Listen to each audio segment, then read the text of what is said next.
신구약 전체에 게시된 주 예수 그리스도에 관한 진리, 지금 창세기에서 하고 있죠. 지난 시간에 이어서 이제 그 예수 그리스도를 가장 잘 예표하는 인물 중에 하나인 요셉을 살펴보도록 하겠습니다. 지난 시간에 이제 37장에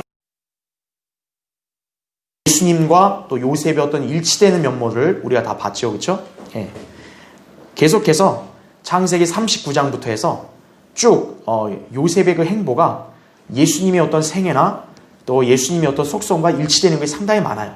그래서 여러분들이 지금부터도 특히나 잘 듣고 여러분 잘 배우시길 바랍니다. 이제 이집트로 요셉이 끌려옵니다. 지난 시간에 여러분 다 들으셨기 때문에 알겠지만 이제 요셉이 또 형제들의 시기로 인해서 구덩이에 갇혔고, 그렇죠? 그래서 유다의 어떤 그런 제안으로 이제 자기 동생인 요셉을 팔자, 이렇게 해서 팔았죠, 미디안인들에게. 그래서 이제 요셉이 이렇게 팔렸는데 이집트로 이제 이집트에 있는 경호대장 포티발의 집에 그걸로 들어오게 됩니다. 어떻게 보면 처지가 굉장히 좀 불운해 보이잖아요. 불행해 보이잖아요. 하지만 제가 지난번에 말씀드렸죠. 하나님이 함께 하시는 사람은 그 어딜 가도 형통하다 그러죠. 예. 이집트로 끌려왔어도, 형제들에서 배신당하고 팔렸어도 하나님이 함께 하시기 때문에 거기서도 요셉은 진짜 굉장한 또 대우와 또 보살핌을 받고요. 또 거기서 굉장히 인정받게 됩니다. 예. 자, 그래서 이제 우리는 또 그런 면모를 통해서 또 예수 그리스도의 모습을 볼 수 있어야 됩니다. 자, 이집트로 끌려왔어요. 지금 자세히 하기 전에 간략한 개괄적인 것만 말씀드리면, 이제 이집트로 끌려왔잖아요. 그 경호대장 밑에서 아주 관리인으로서 잘합니다. 그런데 거기서 또 모함을 당하죠. 그래서 결국 감옥에 갇히죠. 그 감옥에서 몇 년간 있다가 그 사이에는 이제 두 죄수들의 그런 꿈을 풀어줬고, 그러고 나서 이제 파라오가 꿈을 꿨는데 이제 그 꿈을 누구도 해석 못하는 거예요. 그때 이제 요셉이 알려지게 돼서 요셉이 그 파라오의 꿈을 해석하고 이집트가 재난을 방지할 수 있는, 대비할 수 있는 비결을 알려줌으로써 요셉이 마침내 높여집니다. 그러니까 요셉의 생애가 보면 참 굉장히 파란만장해요. 그죠? 참 어떻게 보면 그 순간만큼은 진짜 너무나 절망적이고 비참한 것처럼 보이지만 하나님이 함께 하시니까 어때요? 종국에 가서는 요셉이 높여졌죠. 그렇죠? 그러니까 팔린 것도 억울한데 이집트에서도 모함까지 당해요. 그러니까 여러분은 참 만약에 그런 요셉의 상황에 여러분이 처한다면 진짜 그 얼마나 참 너무나 괴롭고 얼마나 슬프겠어요. 하지만 하나님이 함께하는 성도는 그런 요셉의 행보를 통해서 도전을 받을 수 있어야 됩니다. 그렇죠? 자, 이제 오늘은 창세기 39장부터 제가 방금 간략하게 설명드린 내용인 41장까지를 통해서 이제 예수 그리스도의 모습을 한번 우리가 살펴보겠습니다. 자, 먼저 거기 교환의 첫 번째 보시면 하나님과 예수 그리스도의 관계를 보여주는 요셉입니다. 예. 자, 어떻게 하나님과 예수 그리스도의 관계를 어떻게 요셉을 통해 볼 수 있냐? 여러분 창세기 39장 한번 보십시오. 창세기 39장.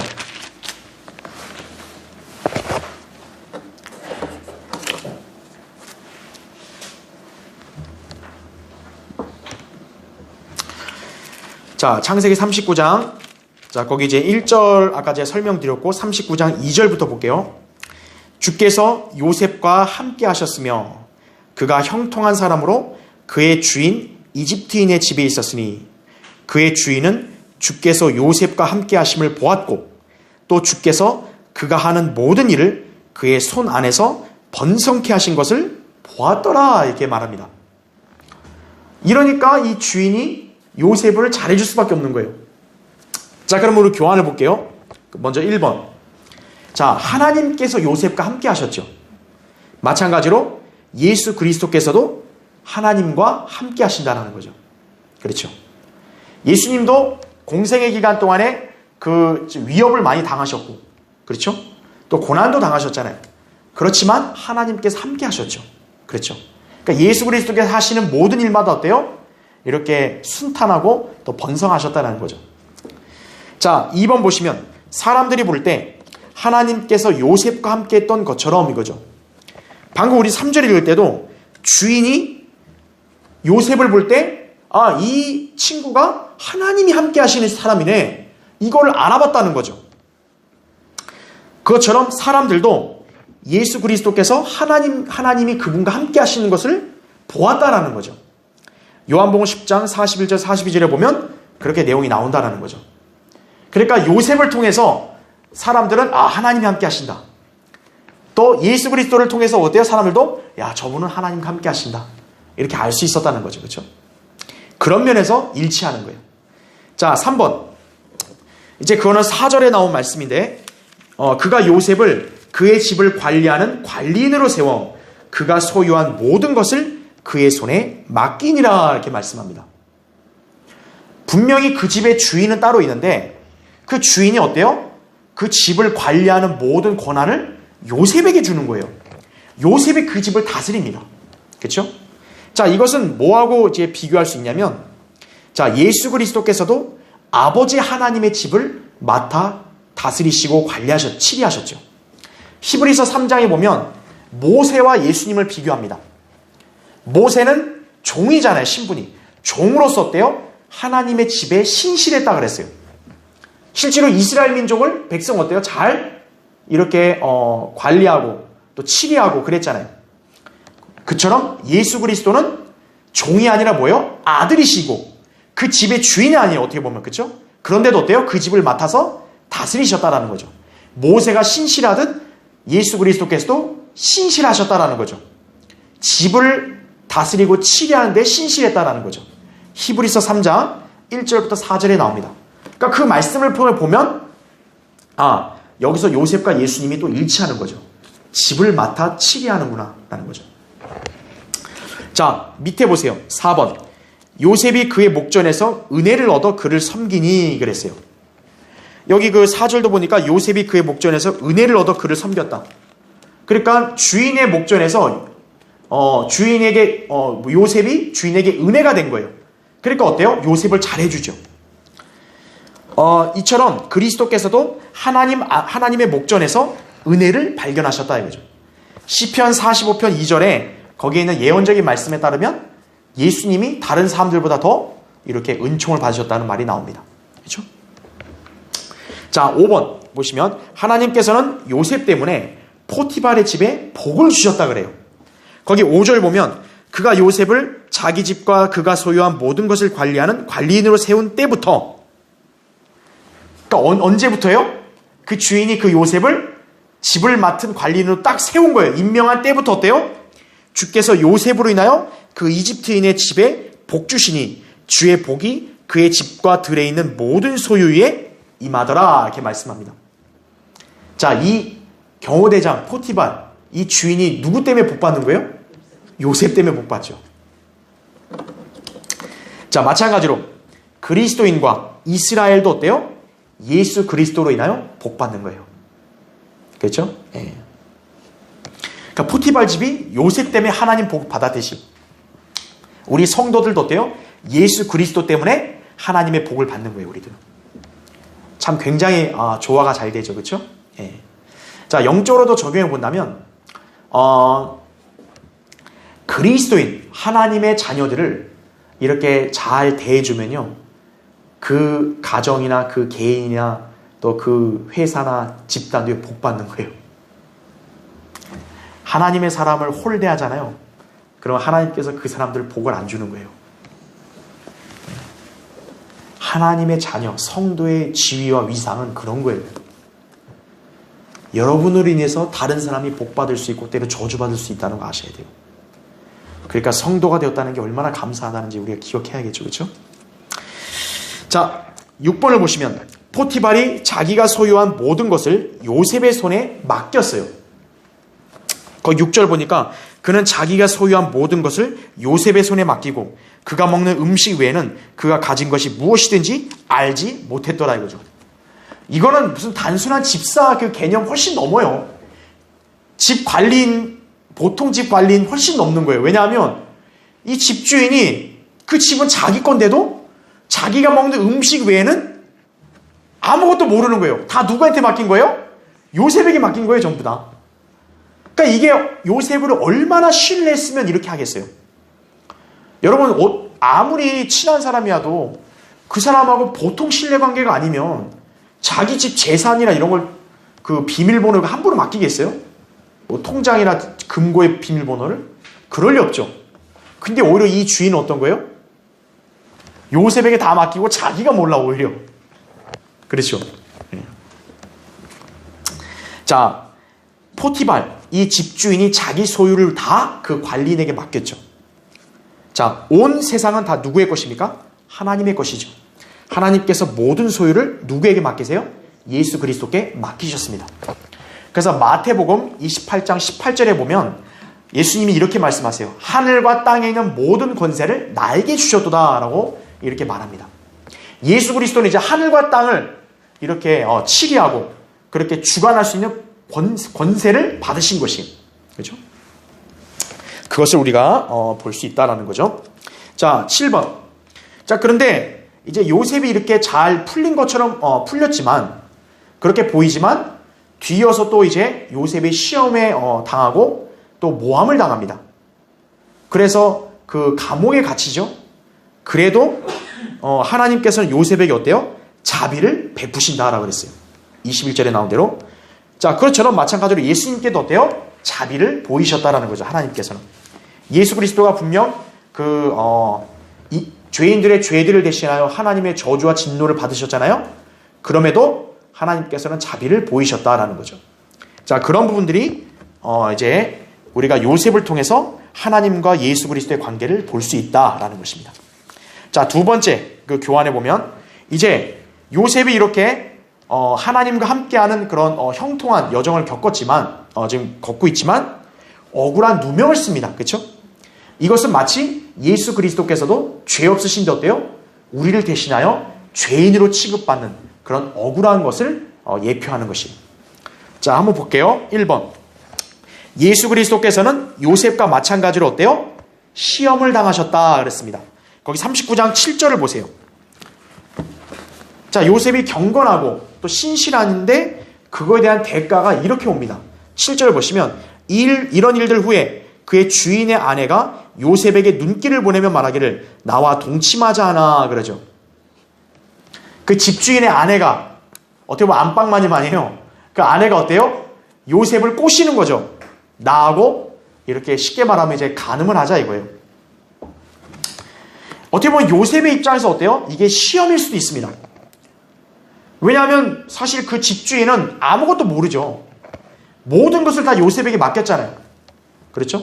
그리고 요셉은 이 유부녀가 그렇게 꼬실 정도로 어때요? 준수하고 잘생긴 청년이라고 나오잖아요. 그러니까 요셉 입장에서는 이게 이런 죄의 유혹을 잡을 수도 있었겠죠. 하지만 요셉은 단호히 거절합니다. 자, 예수님도 어떨까요? 시험을 당하셨죠. 40일 밤낮 이렇게 잡수시지 않고 마시지도 않고 금식하시고 때 시험을 당하셨죠. 그런 상황에서 어때요? 그거를 마귀의 유혹을 예수님도 언제든 잡을 수 있는 그런 시험 단계였던 거예요. 하지만 예수 그리스도는 단호히 거부하셨죠. 요셉도 거부하는 거죠. 자, 2번 보시면 요셉은 성에 관한 유혹에 넘어가지 않음으로써 하나님께 대하여 죄를 짓지 않았다. 예수 그리스도께서도 하나님에 대해서 어때요? 죄를 짓지 않으셨다라는 거죠. 이 부분이 요셉이 예수님의 예표라는 거예요. 거기 9절 보세요. 8절 볼게요. 8절. 요셉이 거절하며 자기 주인의 아내에게 말하기를 보소서 나의 주인이 집안에서 내가 하는 일은 아는 채를 아니하고 그가 소유한 모든 것을 그가 내 손에 맡기셨으니 이 집에 나보다 더 큰 사람은 없으며 당신 말고는 나에게 아무것도 금한 것이 없으니 이는 당신이 그의 아내임이라. 그런데 내가 어찌 큰 악을 행하여 하나님께 죄를 지으리까 하더라 이렇게 말하죠. 여기서 여러분이 배워야 될 건 뭐냐면 죄는 1차적으로요. 상대방에게 짓는 게 아니에요. 여러분이 죄를 지었다고 했을 때는 1차적으로 누구에게다 죄를 짓는 거예요?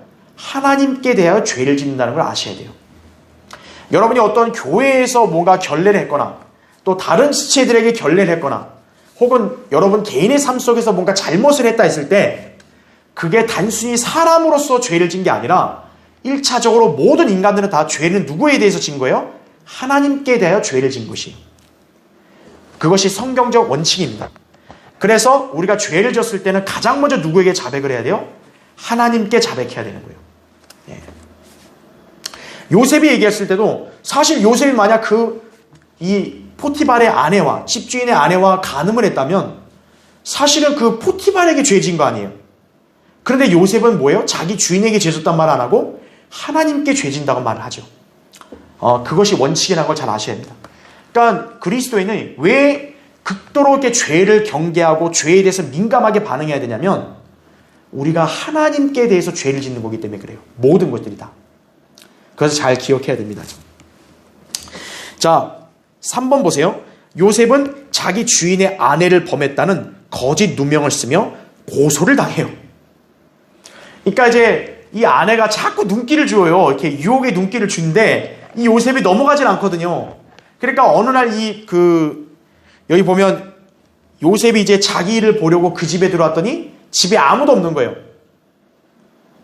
여러분 잘 보세요. 사람이요. 누군가가 없이 은밀하게 있을 때요. 죄의 유혹이 잘 온다는 걸 아셔야 돼요. 때론 여러분 이 생각하셔야 돼요. 왜 우리가 그리스도인끼리 모이는데 자꾸 모이는 게 중요하냐면은 이렇게 서로 함께 있을 때는요. 쉽게 죄를 짓진 않아요. 사실은. 죄는 언제 아주 너무나 거절하기 힘들 정도로 강하게 유혹이 오냐면 혼자 있을 때, 은밀히 있을 때, 그럴 때 죄가 강력하게 옵니다. 쉽게 말하면 이런 성범죄도 사실 왜 일어나는 거죠? 외로우니까 일어나는 거 아니에요? 그렇죠? 그러니까 어때요? 그런 성에 대한 죄도 어떻습니까? 은밀할 때 일어나죠. 대낮에 막 사람 보는 앞에서 그런 건 안 해요. 예.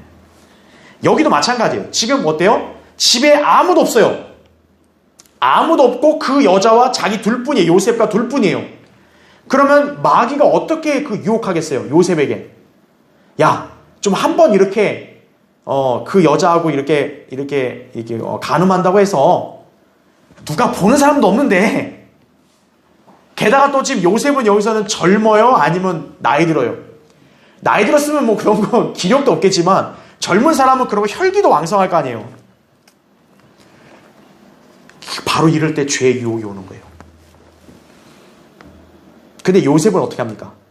이 여자가요 강제로 요셉을 범하려고 그래요. 그러니까 요셉이 어떻게 하죠? 자기 옷이 다 벗겨졌는데도 어때요? 그냥 옷을 놔두고 어때요? 도망가 버립니다. 여러분이 죄를 이기는 방법은 딱 한 가지예요. 죄를 이길 수 있는 방법 중에 하나가 뭔지 아세요? 기도하는 거죠, 당연히. 근데 36개 주랭낭이에요. 뭔가 죄의 유혹이 왔다. 그럼 어떻게 해야 돼요, 여러분? 바로 도망가야 돼요, 그냥. 누군가 나에게 부정을 저지르게 막 그 손길을 제한하잖아요. 여러분 어때요? 뿌리치고 나와야 돼요. 보증을 쓰게 하려면 어때요? 뿌리치고 나와야죠. 거기서 가만히 있으면 어때요? 자기가 쓰게 될 수밖에 없어요. 그렇죠? 예. 자, 사람들이 자꾸 나에게 술로 유혹을 해요. 술자리를 만들려고 해요. 그럼 어떻게 해야 돼요? 나와야지. 거기서 가만히 있다고 돼요? 안 돼요? 안 된다라는 것이에요. 이게 여러분이 죄를 이길 수 있는 하나의 좋은 방법이에요. 36개 주랭낭. 요셉은 바로 그렇게 한 것이에요. 그래서 요셉은요. 이 가장 민감한 성범죄에 대해서 이긴 사람이에요. 비록 자기 옷을 잃고 자기가 이렇게 억울한 누명을 썼어도 어때요? 하나님께 대하여 죄를 짓지 않았던 것이에요. 자, 그래서 여기 보시면 이제 요셉이 도망쳤단 말이에요. 옷을 남겨놓고. 그러니까 그러고 나서 어때요? 사람들이 이제 들어올 거 아니에요. 그러니까 이 여자가 어떻게 해요? 뻔뻔하게 와, 요셉이 나를 강간하려고 하다가 도망갔다 이거예요. 옷을 놔둔 채로 도망갔다. 이렇게 자기 남편에게 그렇게 거짓말을 합니다. 자, 거짓 증언을 하죠. 요셉에 대해서 거짓 증언하죠. 여러분 이거 어디서 많이 연상되지 않아요? 예수님에 대해서도 어때요? 거짓 증인들이 왔죠. 마태복음 26장에 보면은 60절에 거짓 고소를 예수님이 당하셨어요. 그러니까 요셉도 거짓 고소를 당하고 예수님도 거짓 고소를 당했죠. 자, 어떻게 이렇게 일치가 될까요? 그렇죠? 그 다음에 밑에 4번 보세요. 자, 요셉은 누명을 쓴 일로 인해 감옥에 갇혔는데 그곳은 왕의 죄수들을 가둔 곳이었다 이거죠. 거기 이제 보시면 20절 보세요. 그리하여 요셉의 주인이 그를 잡아 감옥에다 넣으니 그곳은 왕의 죄수들을 가두는 곳이었더라. 그가 거기 감옥에 갇혔더라. 이렇게 말씀하죠. 자, 요셉이 감옥에 갇힙니다. 감옥은 죄수가 가야 되는 곳이지 요셉이 갈 이유가 없는 거죠. 자, 이것은 뭐에 또 예표라 볼 수 있냐면 예수 그리스도께서도 어때요? 죄인들이 가야 할 지하세계 지옥, 거기를 가셨죠. 그렇죠. 지하세계에 들어갔다 다시 나오셨죠. 요셉도 감옥에 있다 어때요? 다시 나오죠. 네. 그거에 대한 하나의 또 예표가 된다. 에베소서 4장 8절부터 10절을 보시면 여러분이 알 수 있습니다. 자, 그래서 우리가 지금 본 대로 요셉이 억울한 누명을 쓴 것이 바로 예수 그리스도께서도 그렇게 죄가 없으신데도 우리로 인해서 죄인 취급받으신 것과 그거와 일치한다. 그렇게 보시면 되겠습니다. 자, 세 번째. 그럼 이번엔 뭘 볼 수 있냐? 요셉이 이제 감옥 생활을 하잖아요. 그렇죠? 근데 감옥 생활을 통해서 우리는 또 뭘 볼 수 있냐면 예수 그리스도의 십자가를 또 볼 수 있어요. 참 너무 신기하죠. 그렇죠? 예. 자, 40장은 이제 요셉의 감옥 생활에 대한 얘기가 나오는데 그 40장에서의 감옥 생활을 보면은 예수님의 당시 십자가 사건과 일치되는 게 상당히 많습니다. 자, 거기 보시면 먼저 1번. 자, 예수님은 어떠냐? 요셉처럼 묶였다 그랬어요. 자, 거기 40장을 보세요. 1절부터 제가 4절까지 볼게요. 이런 일들 후에 이집트 왕의 술 맡은 자와 빵 굽는 자가 그들의 군주 이집트 왕에게 범죄한지라. 파라오가 그의 두 관리 즉 술 맡은 책임자와 빵 굽는 책임자에게 노하여 그들을 경호대장의 집에 있는 감방에 가두었으니 그곳은 감옥 곧 요셉이 갇힌 곳이더라. 경호대장이 요셉으로 그들과 함께 있게 하였으니 그가 그들을 섬겼더라. 그들이 감방에 한동안 계속해서 갇혀 있더라 라고 말합니다. 자, 요셉은 누명을 써서 억울하게 지금 이렇게 감옥에 갇혔지만 제가 아까 서두에 말씀드렸죠. 하나님이 함께하는 사람은 어때요? 어딜 가든 보호를 받고 형통하는 거죠. 요셉이 감옥에 갇혔는데 그 감옥에서 그러면 비참하게 고통받냐? 아니에요. 그 감옥에 있는 간수가 요셉을 또 거기서 관리인으로 세워요. 야, 네가 이 감옥에서의 죄수들 관리하는 거 네가 해라 이거죠. 지금 요셉도 어떻게 보면 죄인으로서 갇혀있는데 들어왔는데 어때요? 요셉은 오히려 죄인이 아니라 간수처럼 또 관리인이 돼요. 거기서. 자, 하나님이 함께 하시면 비록 억울한 누명을 써서 고통을 당해도 하나님이 다 보호하시고 세심하게 돌보시는 거죠. 그렇죠? 예수 그리스도께서도 바로 그러신 거다 이거죠. 자, 그래서 그렇게 감옥에 오게 됐는데 그때 이제 어떤 일이 있었냐면은 그런 일들 후에 이제 파라오 밑에 술 맡은 책임자, 빵 굽는 자 두 사람이 있어요. 이 두 사람이 뭔가 왕한테 눈 밖에 나가지고 진노를 사서 감옥에 들어옵니다. 근데 이 두 사람이 감옥에 들어왔는데 누구랑 같이 있는 거예요? 요셉과 같이 있습니다. 왜 하필 요셉은 두 죄수랑 같이 있냐 이거예요. 그럼 딱 여러분 벌써 또 머릿속에 연상이 되죠. 그렇죠?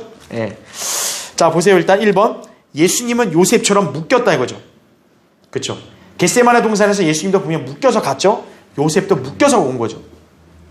2번. 요셉은 감옥에 두 죄수와 함께 갇혔죠.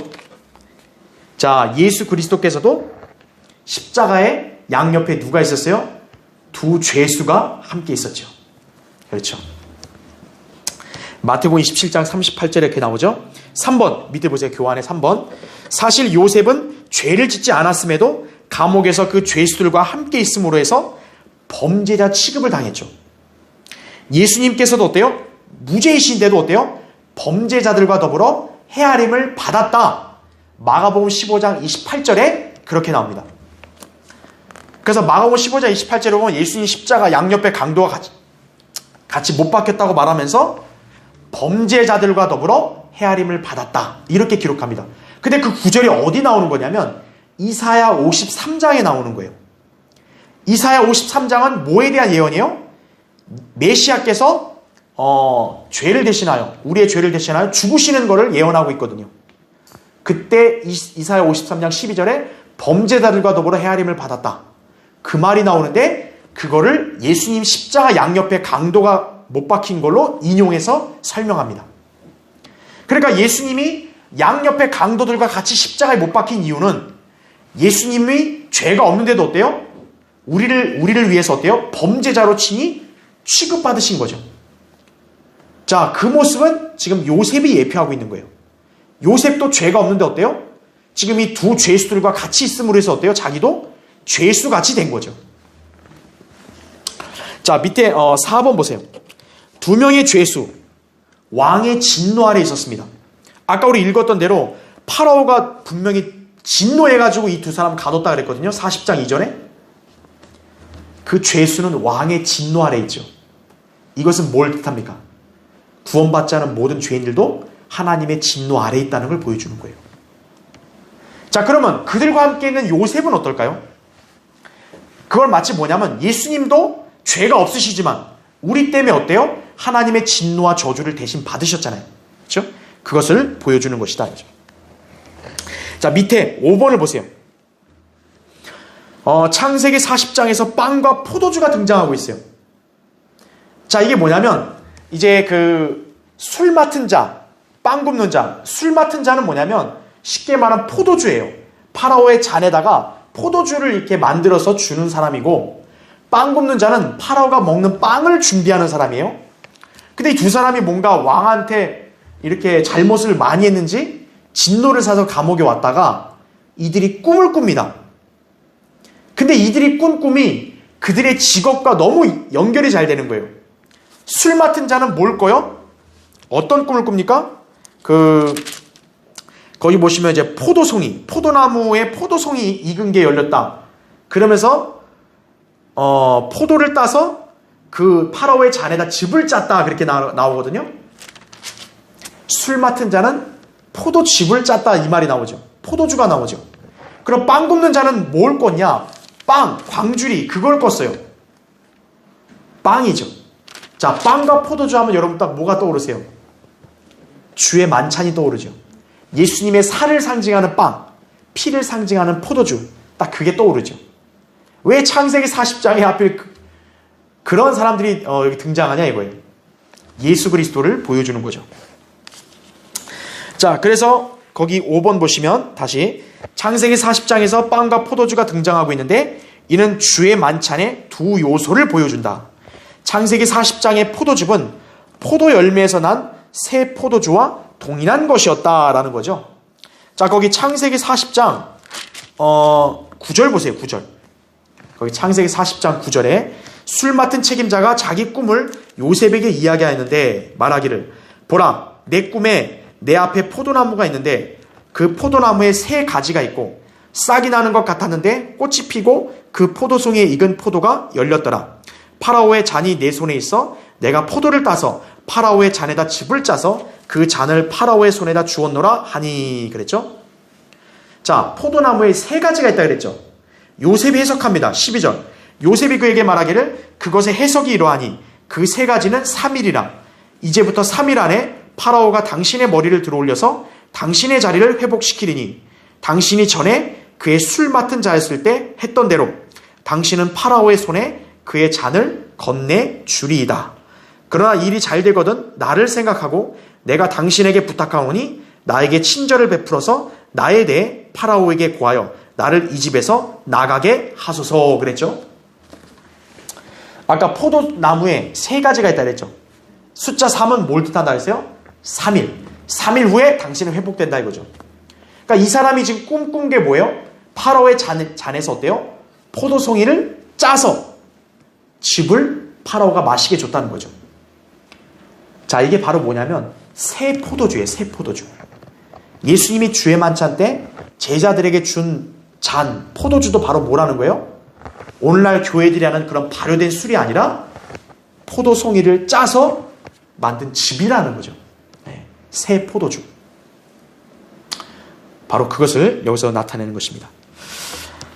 자, 그래서 6번 보세요. 그래서 술 맡은 관원은 어때요? 회복됩니다. 반면에 빵 굽는 자는 어떻게 돼요? 빵 굽는 자. 거기 보세요. 그 16절 보세요. 빵 굽는 책임자가 그 해석이 좋은 곳을 보고 요셉에게 말하기를, 자기 옆에 제수가 해몽이 너무 좋아. 그래서 이렇게 얘기해요. 나도 꿈을 꾸었는데 보라, 내 머리 위에 흰 광줄이 3개가 있고 맨 위에 있는 광주리에 파라오를 위하여 만든 여러 가지 구운 음식이 있는데 새들이 내 머리 위에 있는 광주리에서 그것들을 먹더라 하니, 이거죠. 근데 이거 사실 딱 보는 순간 여러분 어때요? 조금 내용이 좋은 것 같아요? 안 좋은 것 같아요? 뭐 딱 안 좋다는 게 흉몽이나게 나오죠. 거기 보시면 18절 요셉이 대답하여 말하기를 그 해석이 이러하니 새 광주리는 3일이라. 자, 지금 똑같이 술 맡은 책임자도 숫자 3이 나왔고 꿈에서 빵 굽는 자도 숫자 뭐가 나와요? 3일 후가 중요한 거예요. 보세요. 3일 후에, 자 19절 이제부터 3일 안에 파라오가 당신의 머리를 끊어서 들어올릴 것이요 당신을 나무에다 매달리니 새들이 당신의 살을 뜯어먹으리이다 하더라, 이거죠. 이거 완전히 끔찍한 거죠. 그러나 요셉은 하나님의 사람이니까 거짓말하면 안 되죠. 하나님께서 뭔가 꿈으로 계시했다면 해석하는 사람은 정확하게 해석해야죠. 요셉은 그 사람이 듣기 너무 기분 나쁘고 끔찍하다 해서 숨기지 않고 그대로 말한 거죠. 3일 안에 저 옆에 제수는 회복되고 그 빵 굽는 자는 어때요? 모가지가 잘려 죽는다, 이거죠. 쉽게 말하면. 근데 실제로 그렇게 돼요, 안 돼요? 실제로 그렇게 됩니다. 자, 우리 이제 교환을 보시면 6번 술 맡은 관원은 회복된 반면 빵 굽는 자는 처형을 당했다. 이것은, 자, 아까 얘기했죠. 이 두 죄수는 예수님 십자가 양옆에 달린 죄수를 예표한다 그랬죠. 근데 한 명은 살아나고 어때요? 한 명은 회복되고 한 명은 어때요? 죽었죠. 십자가 양옆에 매달린 강도들 중에 한 사람은 회개해서 구원받고 한 사람은 어때요? 저주하다가 지옥으로 갔죠. 바로 그것을 보여주는 거예요. 그 밑에 동그라미 1번 보세요. 요셉과 함께 있던 두 죄수 중에서 술 맡은 자는 회복된 반면 빵 굽는 자는 사형을 당하였다. 예수 그리스도 양옆에 두 죄수가 십자가에 못 박혔는데 한 명은 회복되었고 한 명은 저주받았죠. 갈라디아 3장 13절에 보면 나무에 매달린 자는 저주받았다 그랬어요. 예수님은 우리를 대신하여 저주받은 거지만 양옆의 죄수들은 분명히 자기들의 죄로 인해 저주받는 거죠. 그런데 그 중에 한 명의 죄수는 어때요? 예수님을 주님으로 부르고 죽기 전에 구원받았죠. 회복된 거죠. 하지만 다른 한 명은 예수님을 저주하다가 자기가 저주받아 죽었죠. 자, 동그라미 2번 보세요. 술 맡은 관원의 꿈과 회복 사이 며칠 간격이요? 왜 하필 3일일까요? 자, 회개한 강도가 예수님이 그랬죠. 오늘 나와 함께 낙원에 있으리라 했죠. 그래서 그 강도가 예수님 죽을 때도 강도 역시 같이 죽어요, 안 죽어요? 같이 죽었잖아요. 근데 예수님이 3일 뒤에 부활하신 다음에 그 지하세계에 있던 사람들 어때요? 데리고 올라가셨죠. 그 구원받은 강도도 어쨌든 낙원에 있었으니까 데리고 올라가셨겠죠. 그 기간이 언제예요? 죽고 난 다음에 3일 후죠. 이 술 맡은 자도 어때요? 3일 후에 자기 지위를 회복하죠. 네. 그거를 보여주는 것입니다. 자, 이제 그 다음 페이지 넘어오시면요. 자, 그 다음 페이지에 맨 위에 동그라미 3번. 빵 굽는 사람의 사형 방법이 뭐냐면 나무에 달리는 것이었다 이거예요. 자, 회복된 사람 회복됐는데 빵 굽는 자는 어때요? 나무에 매달려 죽었다 이거예요. 결국에는 사형당해서. 왜 하필 나무일까요? 바로 회개하지 않은 강도도 역시 어때요? 나무 십자가에 매달려 죽었잖아요. 예, 그것을 보여주는 것이다 이거죠. 자, 그러니까 이 요셉의 감옥 생활을 통해서 어때요? 예수 그리스도의 십자가 사건을 여기서 자세히 보는 거예요, 너무나. 그래서 이 성경에는 예수 그리스도를 증거하는 거예요, 그게 바로. 예. 자, 밑에 보시면 교환에 이제 네 번째. 자, 요셉처럼 죄인들에게 다가가신 예수 그리스도입니다. 자, 거기 밑에 보시면 1번. 요셉이 감옥에 갇혀서 누구를 섬깁니까? 경호대장을 섬겼죠. 그렇죠? 그 간수를 섬겼죠. 예수님께서도 어때요? 죄인을 섬기셨죠. 예. 예수님도 분명히 이 땅에 내려와서 어때요? 우리 죄인들을 친히 섬김의 본을 보여주셨죠. 그분이 오히려 섬김을 받아야 되는데 섬기셨죠. 요한복음 13장에 그렇게 나옵니다. 2번 보시면 요셉은 두 죄수들이 각자 꾼 꿈으로 인해 슬퍼 보이자 왜 그러는지 알기 원했다 이거예요.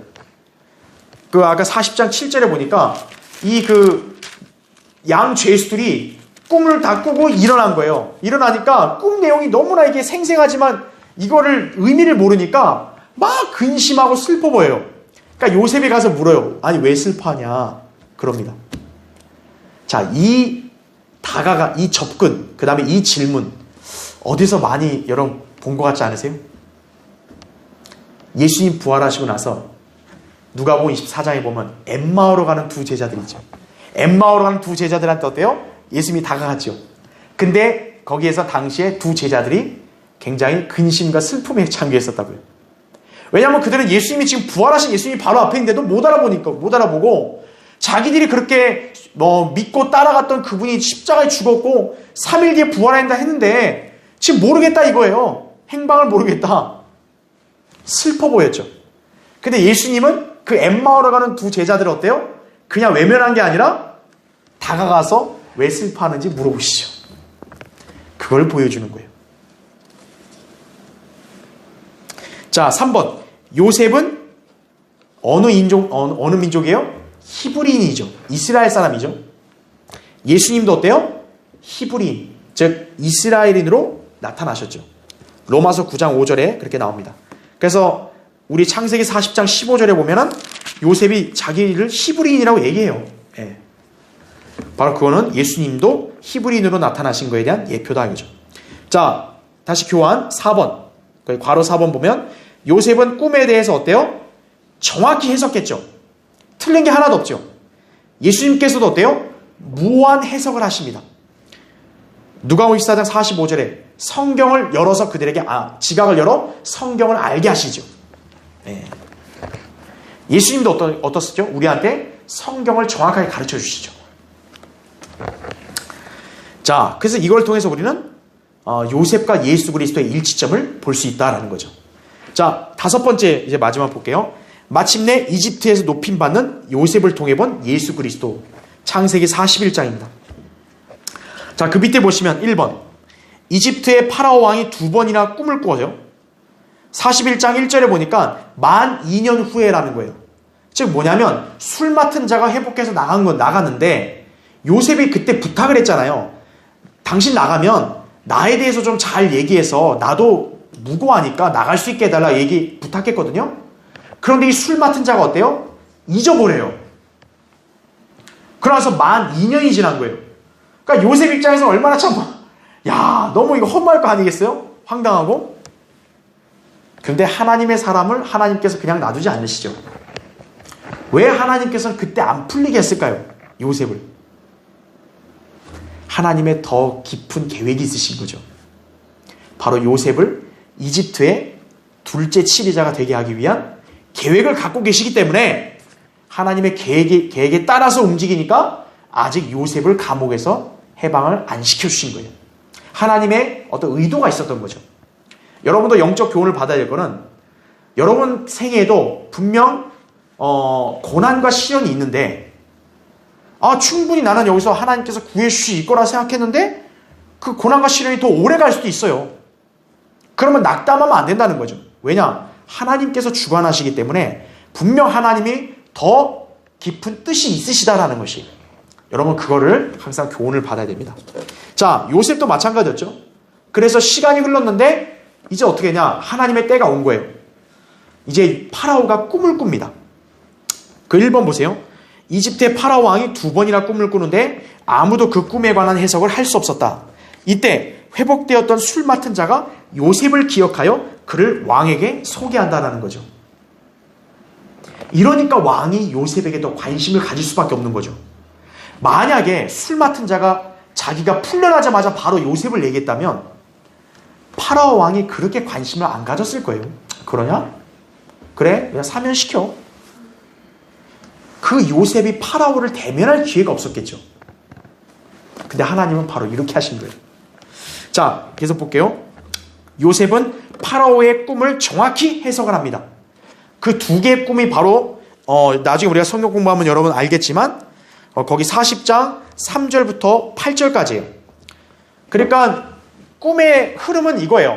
처음에는 살찌고 잘생긴 암소가 나왔는데 그 뒤에 흉하게 생긴 암소가 와서 살찐 걸 잡아먹고요. 그 다음 꿈꿀 때는 7 이삭, 아주 이렇게 무성하고 충실한 7 이삭이 나왔는데 그 뒤에 깡마른 이삭이 나와서 또 잡아먹어요. 즉 다시 말하면 좋은 게 나왔다가 나쁜 게 뒤에 와서 나쁜 게 좋은 거를 삼켜버린다 이거죠.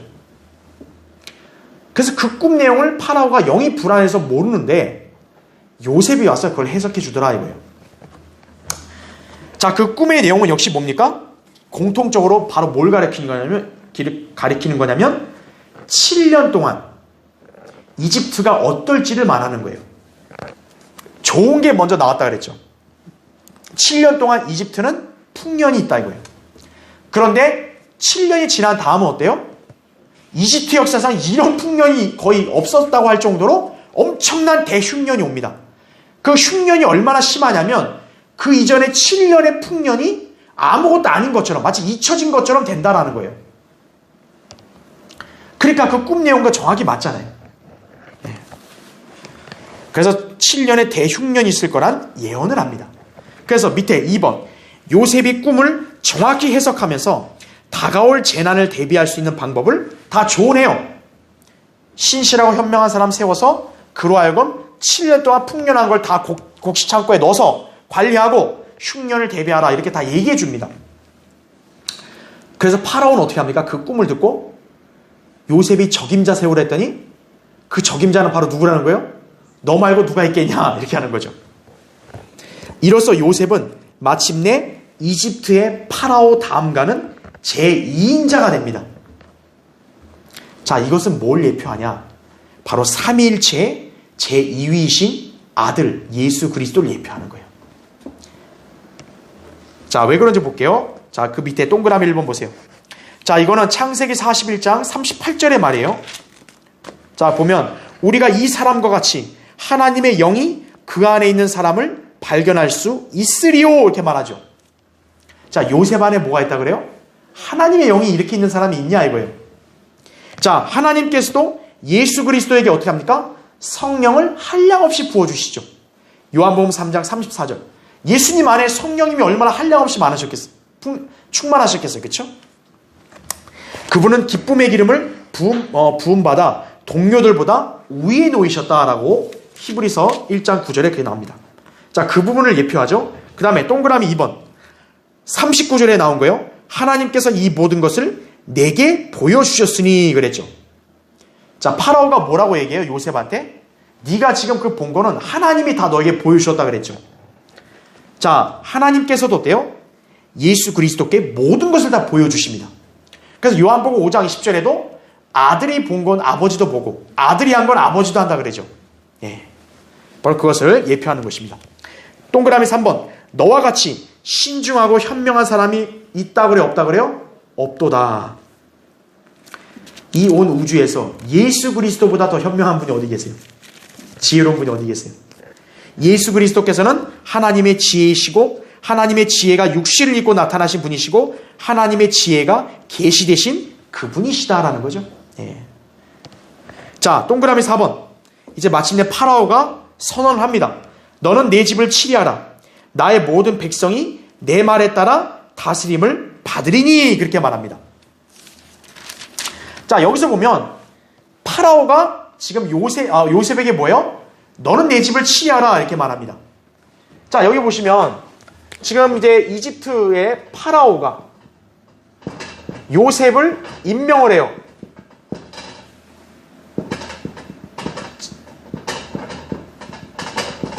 그러니까 이 집에는 이집트 전 온 땅을 말하겠죠.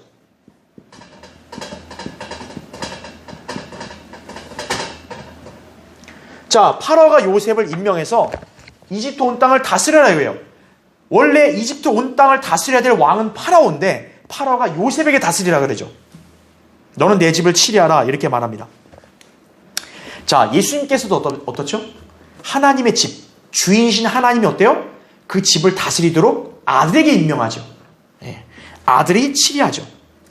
그리고 여기서 파라오가 뭐라고 얘기하냐?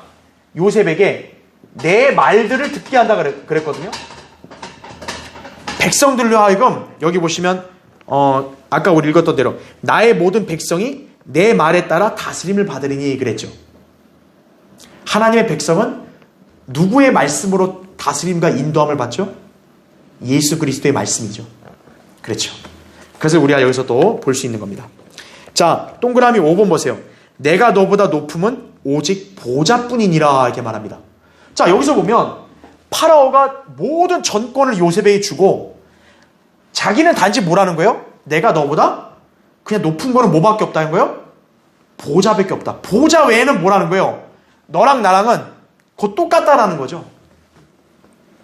자, 이것은 파라오가 하나님 아버지를 예표하는 거고 요셉은 아들 하나님 예수 그리스도를 예표한다라는 거죠. 자, 여기서 보면 이제 이 파라오와 요셉의 관계는 마치 뭐랑 똑같냐면 아버지 하나님 그 다음 뭐예요? 아들 하나님 즉 예수 그리스도를 예표하는 거죠. 삼위일체로 보면 어때요? 이 아버지가 제1위이시고 그렇죠? 아들이 제2위이시죠. 아버지 하나님이 모든 권세를 마태복음 28장 18절에 뭐랬어요? 하늘과 땅의 모든 권세를 예수 그리스도께 줬어요. 그리고 예수 그리스도는 아버지와 하나세요. 그렇죠? 하지만 예수님은 어때요? 지상에 계실 때 아버지가 나보다 위대하시다 이렇게 높이시죠. 즉 위치는 삼위일체에서의 그런 어떤 그 위격 순서는 아버지가 우이지만 그러나 아버지 하나님과 아들 하나님은 서로 어때요? 같은 분이시죠. 요한복음 10장 30절에도 나와 내 아버지는 하나니라 이렇게 말했잖아요. 요한복음 5장에도 아버지가 하는 건 아들이 다 한다 이렇게 얘기하죠. 그러니까 여기서도 보면 파라오가 요셉에게 모든 권한 다 주고 나는 단지 너보다 그냥 보좌만 높은 것 뿐이다 이거죠. 바로 그거를 여기서 얘기하는 겁니다. 삼일체 두 번째 위격이신 예수님을 보여주는 거다 이거죠. 그리고 또 뭐가 있냐? 거기 41장 43절 보세요. 거기 창세기 41장 43절 파라오가 자기가 가지고 있는 둘째 병거에 그를 태우니 그럽니다. 자, 요셉이 몇 번째 병거를 타요? 왜 하필 둘째 병거겠어요? 두 번째 서열 삼위일체의 2위 예수 그리스도를 예표하는 거예요. 우리가 지난 시간에 다니엘 배울 때는 다니엘은 몇 번째 치리자가 된다 그랬어요? 셋째 치리자 성령 하나님을 예표하는 거죠. 요셉은 둘째 치리자인 거죠. 둘째 병거 바로 아들 하나님을 예표하는 것이다 이거죠. 자, 6번 보세요. 동그라미 6번 보라 내가 너를 이집트의 온 땅을 치리하도록 세웠노라. 하늘과 땅의 모든 권세가 예수님께 있으니까 예수님이 통치하는 거죠. 그렇죠? 자, 동그라미 7번 그게 이제 42절인데 파라오가 자기 손에서 반지를 빼서 요셉의 손에 끼워주고 고운 세마포로 만든 조끼를 그에게 입혀주고 금쇠사슬을 그의 목에 걸어주더라 얘기합니다. 반지를 빼서 줬다. 뭔가 영광을 주는 거죠. 그 반지는 왕이 끼는 반지인데 그걸 줬다는 것은 영광을 받으신 거죠. 또 그 고운 세마포 여러분 세마포는 뭐라 그랬어요? 계시록에 보면 성도들의 의라 그랬죠. 그 세마포를 입었다는 건 예수님은 의로우심을 나타내는 거죠. 그리고 요셉이 금사슬을 목에 걸었다. 자, 금은 뭘 상징하다 그랬어요? 신성. 바로 요셉이 예수 그리스도를 예표한다는 걸 여기서 보여주는 거죠. 그렇죠?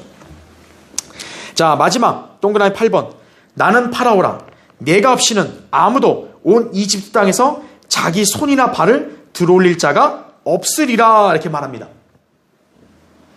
지금 파라오가 뭐라고 선언합니까? 여기 44절에 보니까 나는 파라오 하지만 뭐예요? 이집트 온 땅에서는 요셉 너 없이는 아무도 뭘 할 수 없다 그랬죠.